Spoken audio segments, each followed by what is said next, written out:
ব্ৰাজিলত ভয়ংকৰ বিমান দুৰ্ঘটনা মাজ আকাশতে ইঞ্জিন বিকল হৈ ৬২ গৰাকী যাত্ৰীৰ মৃত্যু ব্ৰাজিলত সংঘটিত হৈছে এক ভয়ংকৰ বিমান দুৰ্ঘটনা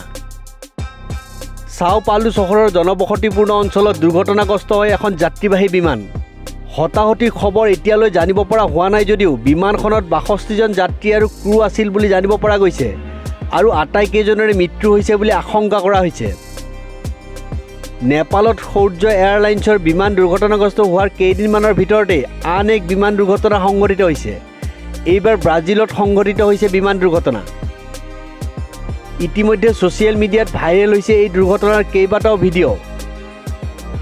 কম আসন থকা সৰু বিমানৰ দুৰ্ঘটনা এতিয়া অধিক সংঘটিত হ'বলৈ ধৰিছে শুকুৰবাৰে সেই ভয়ানক দুৰ্ঘটনাত বিমানখনৰ সকলো যাত্ৰীৰ মৃত্যু হোৱাৰ আশংকা কৰা হৈছে দুৰ্ঘটনাস্থলীলৈ সেনা আৰু আৰক্ষীৰ অসামৰিক প্ৰতিৰক্ষা দল প্ৰেৰণ কৰা হৈছে দ্ৰুত গতিত উদ্ধাৰ অভিযান চলাই থকা হৈছে